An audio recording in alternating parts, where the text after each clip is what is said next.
Today's episode of Still Untitled, The Adam Savage Project, is brought to you by Tested Premium Memberships. In addition to all the awesome content we post in podcast feeds and on YouTube and all over the internet every single day, we also do an occasional special video or series of videos for premium members. We've done things like Lego races, where Norm and I get the same Lego kit and we race each other to see who can build it the fastest, all while talking and sneezing over each other. We also bring in experts like Frank Ippolito to teach us things like sculpting or making animatronics. And then we also have a new series called Lego with Friends, where we get friends of the site to come in and sit down with us for a week's worth of Lego build. It's much more avuncular than the race videos that we've done in the past. And finally, we've done a couple of Ruining the Movies unauthorized commentaries with Adam, where we sit down and watch the full movie, something that was formative or very important to him. So far we've done AI, which was a film he actually worked on at ILM, and Brazil, Terry Gilliam's classic, which he projected, I think he said, thousands of times when he was a teenager. These are all great ways to get to know more about Tested. You don't need them if you don't want them, but if you'd like to support the site and you'd like some cool stuff that you can't get anywhere else on the internet, you can sign up by going to tested.com/membership. Again, that's tested.com/membership. And now, on with Still Untitled. Welcome to Still Untitled, the Adam Savage Project. I'm Will. I'm Adam. And I'm Norm. You know, there's nothing that makes you feel inadequate as a radio voice, like talking to Roman Mars for 5 minutes. The guy from our From 99% live show. Invisible. Yes. He was at our live show. He has the perfect NPR voice. Yeah, he really does. Dulcet tones. He really does. It's that, well, I mean, he's a radio producer, and he has been for 15, decades. 20 years. Yeah, so, you know, it's not only the tone, but he actually is able to speak in the type of sentences that NPR, that radio requires. Right? He doesn't have the verbal tics. He's trained himself away from the verbal tics that everyone else has. The ums and the ahs and I watched a talk I did recently, and aside from being, I'm not going to say which talk it is, but I felt like it was a little overly long. But what really got to me was I had a verbal tic in it, which What I was the generally tic? don't have. Don't say the tick. I'm not going to say Okay, the tick, that's but probably best. it's just a thing.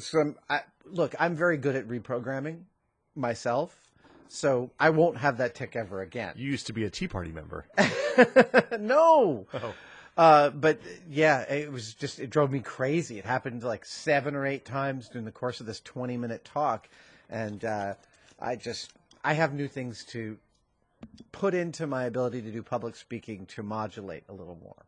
It's always good. It's always good to have something to work on. When you reprogram yourself, and I love the idea that you consciously think of it as that, do you fill in, do you take something out, or, like, for example, a verbal tick? Right. Are you finding ways, like, then you know if you say one phrase too often, then you got to choose 5 or 6 things that you can replace that with, that then you ingrain in your brain, so you naturally go to the There is some of things. that for a phrase. For a verbal tick, it's not hard for me to start a talk and just know you're not going to do that this time. No, so I can keep that.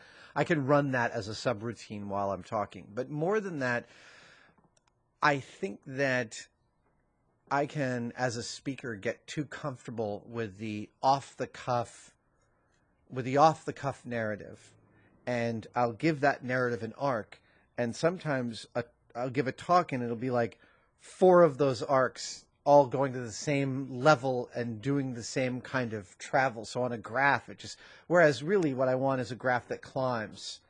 You want a stair step, not a wave. Yeah, so that's more the global reprogramming, and then the local reprogramming is that will just log in my head, and I'll be like, nope, you're not going to do that, and I don't. I mean, I generally don't I don't when I speak, and that's conscious. That's based on a conscious effort. When I'm pausing, I know to be quiet because time is moving much faster for me than it is for people listening, and I have the comfort of being able to search my mind and think of where that next thing is coming from. Really good point. That time is moving much faster for you than the people who are listening. Anytime you're doing something that will be recorded or in front of a live audience, there is a time distortion field happening locally. Well, in addition to an out-of-body experience sometimes. But the other thing I've noticed is that when you're watching someone speak in public and there is a long pause, like you had a very long pause when you were talking to Astro on the stage on Saturday, where I could tell you had like 6 questions you wanted to ask, and you were kind of working down the flow chart of potential answers to figure out which one was going to get the most interesting answer, right? Yeah. And I knew what was happening. 'Cause, I mean, we've talked about this stuff a lot, but the audience was kind of leaning forward, waiting for it. Like they were builds ready interest. to go. Yeah. It was building the tension that they had, which. I've had this getting from real. I've had this from both sides of the equation. I've certainly had it on the show when we have experts on the show who aren't used to being on television. I can see in them the feeling of like they'll say something and they'll get halfway through and they'll flub and they'll be like, sorry, and you go, it's okay, it's cool. You don't have to worry. We can do this again. Do you guys have we talked about Bob? Do you know Bob Parks? No. Oh, Bob Parks was a writer for Wired for years. He's a tech writer. He lives in, I believe, New Hampshire now with his wife. And he's a good friend of mine. He had a baby just after I had babies, and we babysat for each other's kids. He used to live near me in the Mission. Bob was, for a couple of years, Wired's tech guy. He wrote the fetish column for a few years. And this is in the late 90s during the previous tech boom. And they sent him to one of the Good Morning America, the Regis and Kathy Lee. And he was on their show, and he was visibly nervous. And it was lovely watching. He said, Regis and Kathy Lee, and all those guys, we were on Kelly Ripa, they're so good at relaxing you. Like they're asking him about stuff, and they really know their marks. And if at one point he got just a little flustered and like wasn't sure where he was, and Kathy Lee put her hand on his shoulder, and he said he felt a hand at the small of his back sort of calming him down. Like they really know how to slow things down for you. And when Damien and I were on David Letterman, I'm sitting there across from him at his desk. It's one of the most iconic things I can think of, because I've been watching Letterman since he debuted when I was a teenager. Oh yeah. Since he was destroying wedding cakes with a weed whacker and didn't know what a weed whacker was for. And I was thinking, wow, time is moving so slowly for him.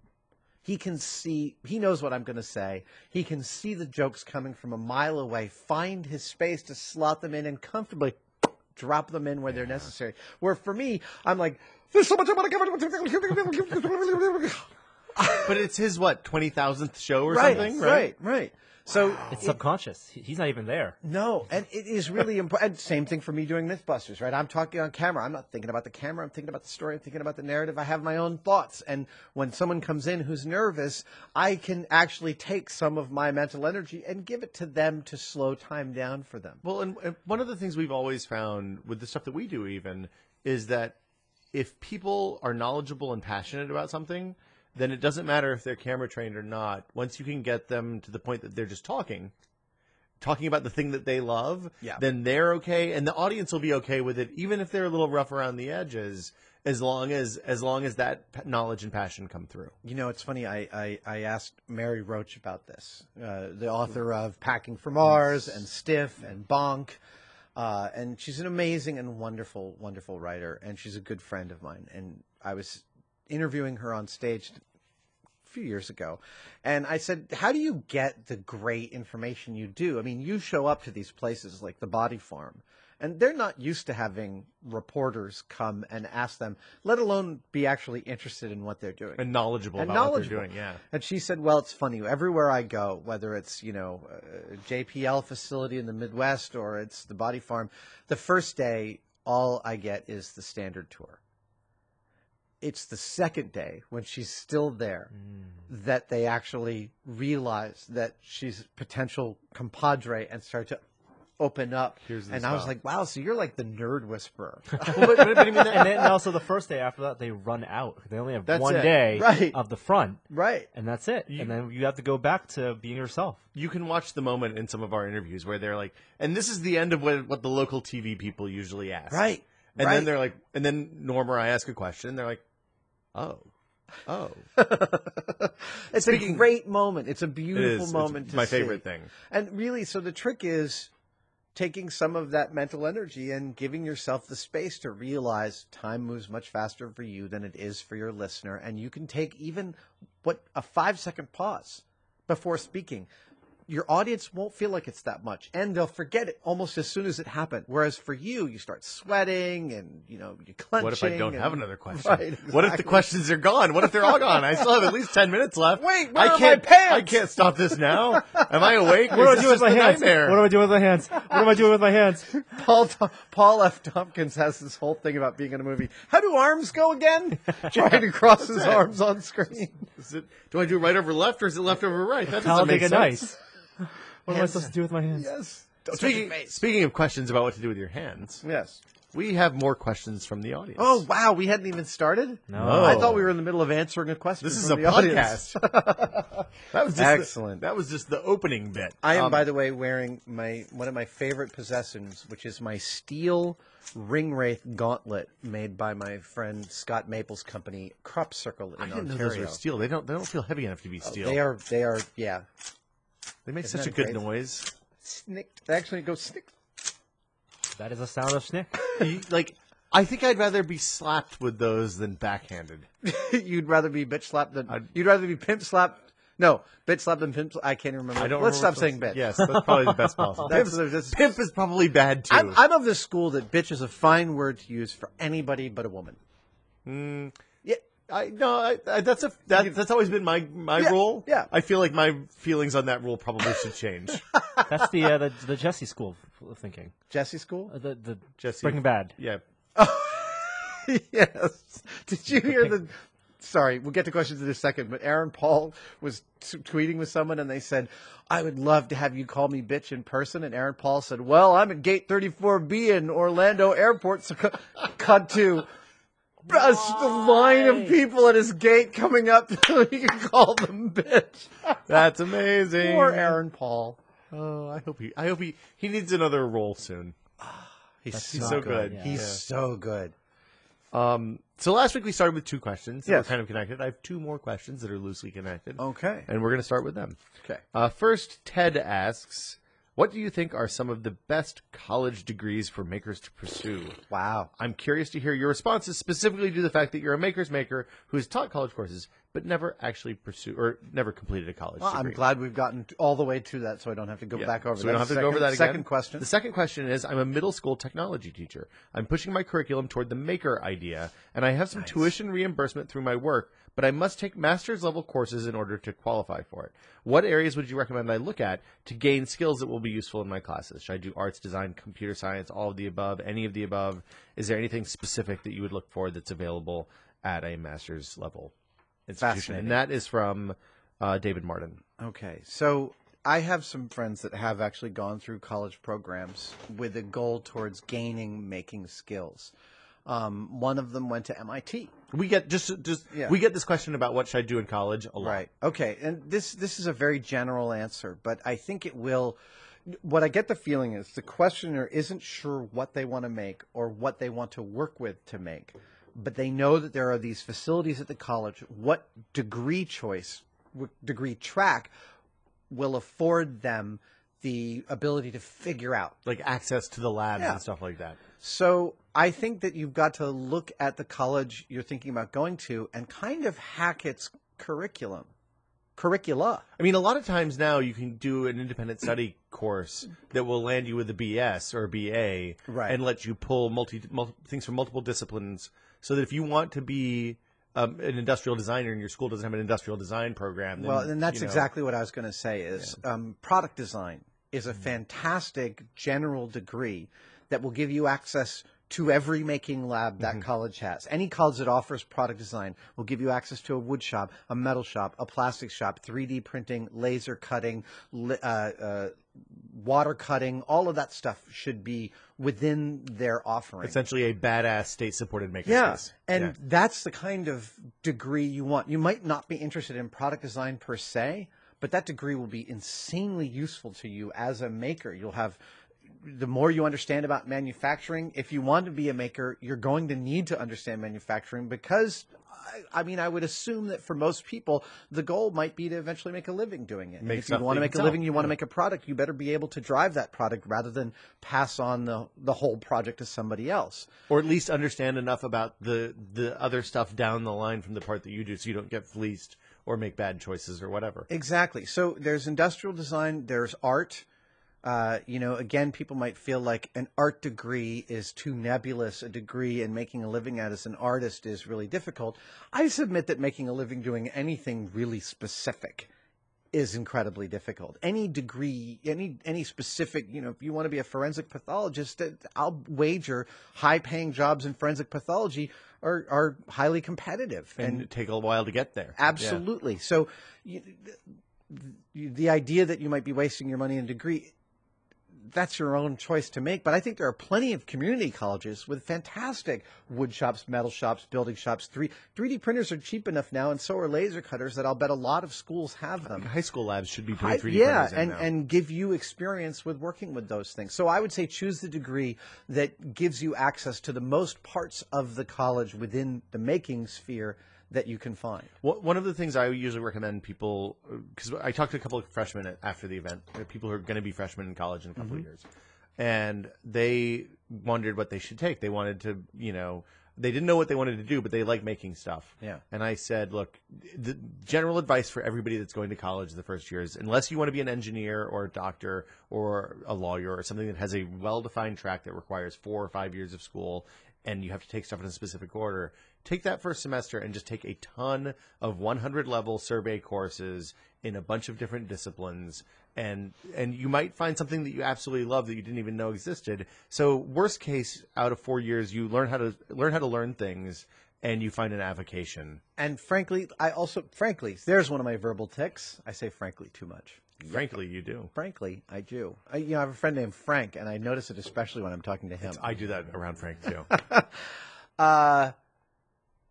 My son is going to Oakland School for the Arts, and one of his teachers is a great proponent of spending your first 2 years in college at a community college. I think that's because why spend all that money getting your entry-level requirements out of the way? It means nothing. Totally. You get the degree from the college you graduate from. So also don't take the entry level don't take your classes based on the job you think you're going to get from that class. Just take the classes that you're interested in. A community college where it's only a few $1,000s a year as opposed to tens of thousands of dollars a year, it gives you a lot more freedom. So the only problem with that, and I transferred after my first year in school, is that that first few weeks of school, when it's all the freshmen living in the dorm, it's really easy to meet new friends and make new friends, especially if you're in a large, faceless. This is true. You enormous get that institution. if you transfer now for a lot of schools. Oh, you do. They put you on a transfer floor. No, you just live with the freshmen, but you're the third year. Oh, really? So you can buy beer for all the freshmen? Yes. That's a terrible problem. While what you're saying makes sense, I think that I personally feel like college costs dumbly too much. Agree. And I think that all bets are off when you're considering the investment of college. Like, yes, there may be some difficulties in matriculating socially. At the same time, there's a lot of people taking 4 or 5 years to finish their college degree because they have to work full time, and transferring between schools where some of your credits don't transfer. My wife started at State and then went to 2 other colleges to get her first bachelor's degree. Well, and I mean, our friend, we have a couple of friends who've realized something that I didn't realize until it was too late for me, which is, I mean, I walked out of college with no debt, which was an accomplishment at the time, and is basically impossible now. Yeah, totally. But the spend as little as you can, unless you're going to be an engineer or a doctor or a lawyer or something, where the difference between graduating first in your class at law school and graduating last in your class at law school is, $500,000 a year versus $35,000 a year. Yeah. You don't avoid debt as much as possible when it comes to college. So in that regard, I think the community college thing is the way to go. All right, next question. Okay, next question. And graduate degrees. Oh, graduate degrees. The same advice kind of applies. Yeah, I think so. Look at your arts and architecture and design stuff. The question is, I don't know if you don't have the right undergraduate degree or experience, you'll be able to get into those programs. There are a lot of graduate degrees now which are interdisciplinary by design. There are. I know that Art Center has a bunch. NYU. Absolutely. And some of these colleges, some of the lesser expensive colleges are incredibly hard to get into. Cooper Union is free, and one of the most difficult colleges to get into. But it's really worth applying to those programs, one, because of the cost savings, but two, because hopefully at the graduate level, you've already built a body of work that is real and competitive. And there's no reason not to make an attempt to get into those programs. Excellent. And then the other thing is that there's a ton of other free resources that if you aren't going to spend money and then you don't have the requirement for money, you can audit tons of classes at MIT and Carnegie Mellon and stuff like that. They're all available free. I also want to state, for the record, I think that there's a tremendous amount to be gotten out of a real education. I don't have a college degree. And that's largely because it was a combination of a family chip on the shoulder and a level of personal arrogance in my late teens and early 20s. I can't imagine. I was so unbearable at 19. And, my path is my path. I'm happy with how it went, but by no means take my experience and go, well, Adam doesn't have a college degree, therefore I don't need one. Everybody's totally different. And, if you can go to SF State and utilize their filmmaking department or product design department and get a great education, for the really low amount that they charge, go do it. I really strongly believe that's a fantastic thing. If nothing else, you'll make a network of friends that you'll surround yourself with for the rest of your life. Exactly. So I thought this is a fabulous question. This is from Dave Tavares. He says, "Hey guys, what's the best way to preserve a soda can? By preserve, I mean I want to fill it with something that has the same mass and strength as it will filled, but I don't want to leave a filled can on my shelf because I'm going to surround it with a bunch of other props." So specifically, he has a can of Tab Cola that he wants to add to his Back to the Future shelf. And he doesn't want to have a full can of Tab because eventually the can will break and explode and blow sticky, awful Tab all over his precious Back to the Future collectibles. He can empty it. That's easy. Drilling 2 holes in the bottom is a piece of cake. But when he fills it with sand, it doesn't have the right kind of heft. And he doesn't know if there's anything he can put in it that will give it the right kind of heft and sloshiness of a can of cola without all the caustic, horrible chemicals that came with the Tab. Fascinating. My first thought would be plaster. Just pour wet plaster Pour in. wet plaster into the bottom. That would be my first thought.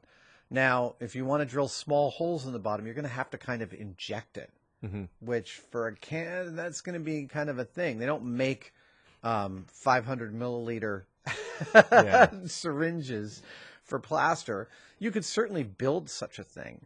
You could also make a container with a tube coming down, and if you do the shake and bake mixture on plaster.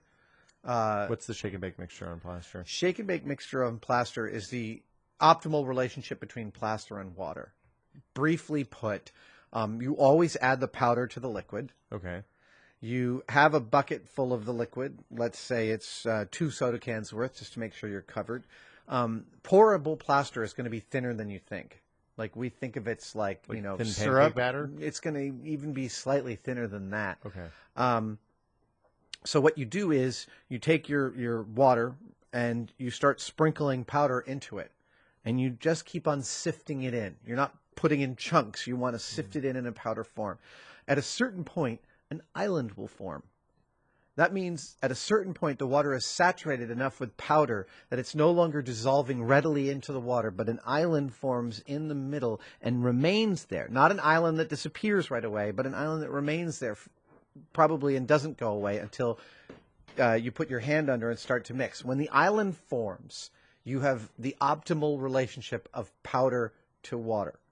That's the shake and bake method. Then, once that island is formed, in order to minimize bubbles infused into the plaster, you stick your hand down at the bottom where you'll feel multi-layers. You'll feel thicker plaster at the bottom, and you just move your fingers like that. For those who are listening, I am just oscillating my fingers like I'm tapping you're playing them. the piano. Like I'm tapping my fingers on the table. And you do that, and eventually the island will disappear as you mix up the plaster. You let that settle for a little bit so it doesn't separate, right? Water and plaster. You probably for about 10 minutes, and it'll start to gel a little bit more, and then you can pour it. And you could probably pour it in a vessel with a tube going into the soda can, and it would all feed into there quite nicely. Okay. Wow. There, Be that's careful my advice. with plaster also. Like, Be careful with your hand. oh gosh, yeah. Don't Yeah. put wet plaster against your hand; it will burn you. Yes. It certainly can. It's just lime, right? Yeah, I can't remember. It's an exothermic reaction when it casts. The nice thing about plaster over resin is that resin expands slightly sometimes when you pour it. And that can cause you difficulties with the soda can. It can take your nice soda can and distort it, whereas plaster really, really won't. I was thinking like foam, because foam will do the same thing. Foam will do the same thing. Well, yeah. and then conceivably, you could even, if you wanted to get a little bit of a slosh in there, you could drill up through the plaster into the hole that you had once it sets and put a little bit of liquid in the top or something. I guess you could, or you could throw in the middle of the plaster a film canister full of some lead shot. Oh, that would do it. But it's going to... The slosh, I don't know that you're going to actually get the slosh out of a can that's the same weight as one with water. But the plaster will be about right? The plaster should be about... It's going to be. be slightly lighter than water. Again, you could throw in a lead ingot into the middle if you wanted. Okay, I think that's a good a good place to start, if nothing else. David Martin wants to know, how often do you wreck your glasses at work, Adam? Oh, how often do I wreck my glasses? I don't think I've wrecked them very much at work. They've certainly split in the middle. I would consider that, But that happened on a Shark Week shoot with John Landis back in 2004. And then they had to repair them so that you couldn't see the break. It was very fun. What did you do, drill and put a pin through or Yeah, something? and then a little fiberglass around the outside. I have a lot of pairs of I glasses. was going to say, do you bring spares now? I don't bring spares, but at any given point in time, I make sure I have 2 pairs of glasses with my current prescription in them. It's like, as somebody who can't see without his glasses, I've been doing that for about 15 years, and it just removes one level of anxiety completely. Because let me tell you, all you have to do when you're getting into your car and putting on your sunglasses is accidentally place your glasses on the roof of your car to done. lose them. Yeah. Everything I've ever placed on the roof of my car briefly, I have lost. It's shocking, isn't it? Driven away from. Yeah. Just never, the car is never a staging There's area. an easy solution for that. Never do it. Don't ever put anything on the roof of your Don't ever car. put anything. So currently, I'm actually down to. I normally usually have 3 pairs, but I have lost somewhere one of my pairs of bifocals. Oh, no. And I have a pair of progressives in this prescription, and it's time to go get my sun. Actually, what I usually destroy are my sunglasses.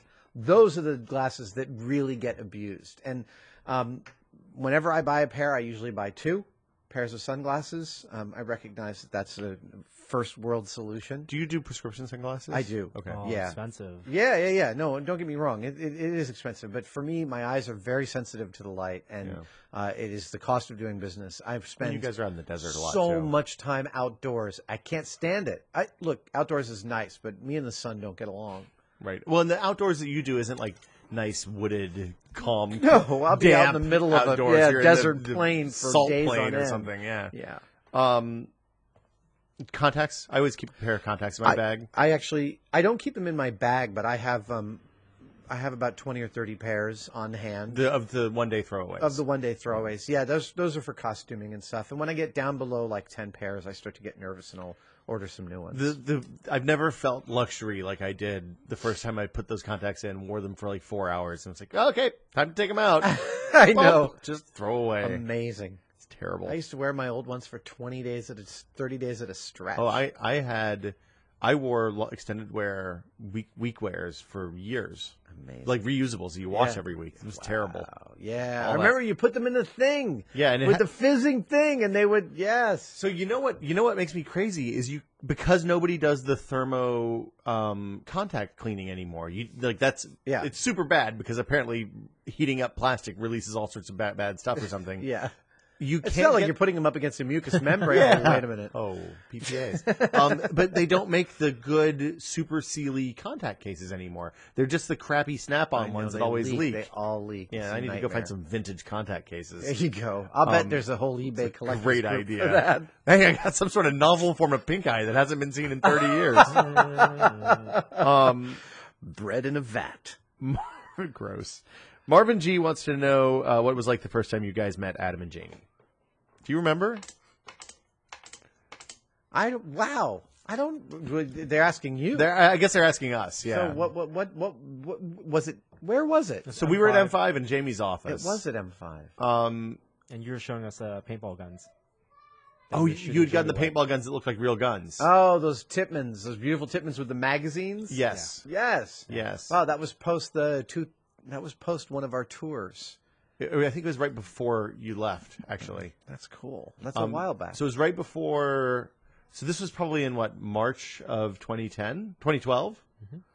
And we had. So yeah, we went out on our first tour that winter. people ask us how like you guys became involved with Tested. 'Cause, Yeah. I mean, if you just know Tested through Jamie and Adam, Norm and I started Tested in 2010, 2 years before we met you guys. And then the company that we worked for was sold to another company, which is the most boring thing in the world, except for the people who are involved. And Who had the great foresight to put us together? yeah, and they were like, hey, they talked to us, and then I think some wheels turned, and they said, hey, we wanted you to meet some guys, and brought us over to M5, and we sat down in Jamie's office, and there was that naked flayed guy on the wall, The victim from the movie Jade. Right, so you were sitting directly to his left. So, So every you had to time I had to look look at you, there was a dong right over your right shoulder. Oh yeah. So that was was- there's a terrible movie called Jade with David Caruso and Linda Fiorentino. Okay. And in it she plays someone who might or might not be a wanton killer. And this is a rich guy. They made a sequel to that. I've seen the VHS for Jade 2. Oh my god. yes. Jade Harder? It's not Linda Fiorentino. I'm gonna look this up because that's like a Jade sense too. memory. Good God. Anyway, so this body was a key moment in the film because it's super horrible because he was supposedly engaging in S&M play, and there he is like flayed on the bed and slashed to bits naked. So they built this body at CWI, Chris Walas's special effects company that did Arachnophobia and Naked Lunch and RoboCop and a bunch of other things. And my friend Carol Bauman had to drive this complete. So when you finish a body like this, right, it's expensive. I don't know what they spent. 100 grand, 200 grand to build I mean, this thing? it looks... It It's looks very real I looking. mean, it's what, 20 years old now, and it looks really good. It looks still. phenomenal. So they finished it. It was all fresh and wounded and everything, and they had to get it to L.A. You can't just put something like that in a box and drive it. So they it's probably okay. put it in the back of a flatbed with high sides and drove it to L.A. The filming location was up in the hills. So she's, L.A. helicopters everywhere, and she's driving up through the hills of L.A. with this flatbed with a flayed naked man in the back of the truck, wondering if she's going to cause an incident. Oh, boy. Yeah, that would be a thing to look down from your helicopter and see. Yeah. But anyway. At any rate. So my earliest memory, my only memory of that entire conversation Is the dong. Is that every time I had to make eye contact with you, it was just, all I was singing was, don't look at the dong, don't look at the dong, That's don't look at the so dong, don't funny. look at the dong. Yeah. That and the creepy baby head. That's the first time that's ever happened in a meeting with me. What, don't look at the dong? Someone was Don't saying, look at the don't look dong. at the dong with to themselves. Well, it's the first time for You should- everything. And the only time. Let's Yeah. just say that. Usually meetings have pants. That's all I'm saying. All good meetings have bands. Our last question comes from Andy I, and he says, you guys have all spoken of ideas for things to build that were percolating in your minds for ages before you actually started the project. What's the usual tipping point that moves you from, I want to do this sometime, to, I'm going to start ordering stuff and building it right now?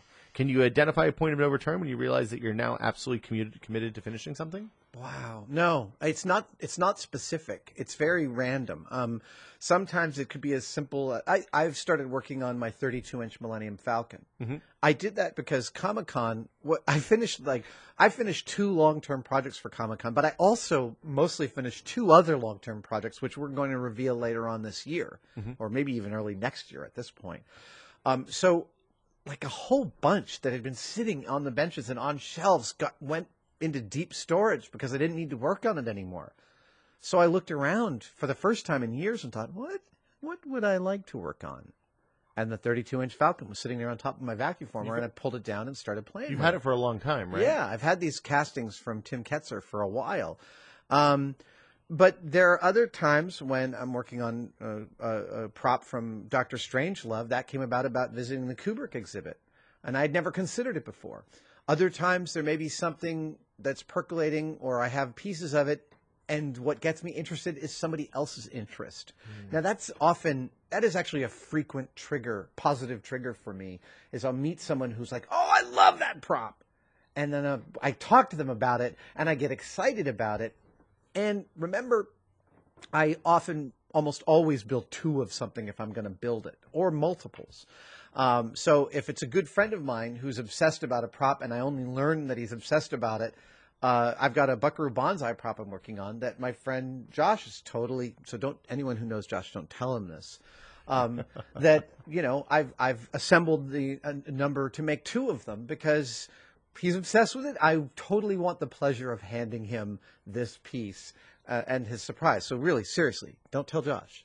It's like when we were at Comic-Con and you unveiled the Mecha Hand and Guillermo came in and you got to live that experience of seeing it completed, Yes. which you don't really get because you've been working on it for so long. It's all in your head, right? You get that feeling. You get that feeling, and that's so for me. The making and the completion, it's a very social act, and it's an act of commutation of story and interest and passion and origins about our fascinations.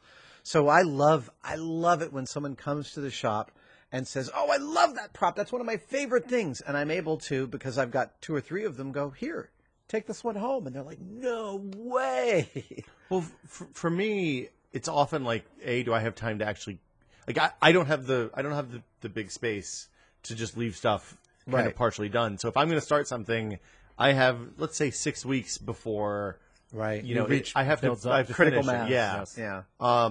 Just get started. So yeah, so usually once I have it in my head enough that I'm like, I can draw this, and then I draw it, and if I draw it and it looks like I was envisioning in my head, then I'm like, oh, well, okay, let's see how this goes. Yeah, yeah. And that's the tip off for me. So yeah, it's multiple and varied. There's also times when a project gets instigated because I've discovered a new process that I want to play with. Mm-hmm. I'm sure that better, more accessible, higher resolution 3D printing will initiate a bunch of projects I haven't even considered yet. Well, and not even that. The thing I'm excited, I mean, I've been doing 3D printing for a long time now. The thing I'm excited about is the stuff that you can do because of 3D printing, like lost PLA casting. Yeah. Super fascinating to me because Yes. we should be able to then take things that would be impossible to make with anything other than the 3D printer and turn them into metal things that have all the structural strength of something that's been forged. That's really thrilling. Which is, if you know anybody in the Bay Area who does lost PLA casting, willittested.com. Please introduce me. I'm looking for someone. So, yeah, it's taken me years to realize how social that positive trigger is for me. Other people's interest is something I get a lot from. okay. Norm? Cool. Any? Just start. Yeah, space again. Space is luxury. So Space is a If you luxury. fill a workbench you have with a project, and it's easier to finish it than to just put it away. Also, by the More way, satisfying. you know, managing stuff like that with large clear bins from the Container Store, really, really good. Oh yeah, Sorting with Yeah. clear bins, I can't stress enough how The much better stacking ones clear with bins, lids? clear stacking bins, while a little, lightweight and can be damaged easily, right? Because that stuff shatters, is a phenomenal way to keep projects current. Because when you put them in everything that goes into a file box disappears. Yeah. It really does. And sometimes I want that. I just want to label it and put it away. You have a different scale than I think most people have. I do. probably. But again, even if you're working out of a small apartment, having a nice clear bin that can go away or under the bed or down into the garage instead of a table full of stuff that has to remain like that makes a big difference. Yeah. But then we're answering a different question. Yeah, that is a different question. So that'll do it for us on questions this week. If you have a question, as always, the email address is podcast@tested.com. Use the subject line questions for Adam. So we know where they should go. Oh, man. And God, I that just makes want to such a good start noise. a real battle just to hold a sword. You know, I've been reading Joe Abercrombie books lately, and I don't think you do want to No, start I a know. real I saw battle. Braveheart. Would you want to be anywhere near that kind of battlefield? No. No, it makes me think, like, you hear the stories about people who went to the Civil War battlefields in outside D.C. and, like, brought picnics to watch the people slay each other. Oh, my God. It's Right, madness. because they would line up and just shoot at each other. Yeah. And then spend time reloading and then shoot each other. At the end of a battle like that, I'm really positive that 99% of the people who engaged in the battle who are still alive, their thought isn't, hey, we won the battle, or darn, we lost the battle. It's, yes, I have both of my both of my arms left. Yay. My head's still attached. Yeah. I'm not going to die slowly over the next 3 weeks from gut sepsis. Gangrene. Oh, yeah, no. Norm's going to go Google pictures of gangrene. We're going to read your comments. Like us on YouTube Review us on iTunes is the best thing you can do to help the podcast, positive or negative. Subscribe on iTunes. That sounds so good. I know. Schnick. It's my new ringtone. We'll see you guys next week. Bye, guys. Bye.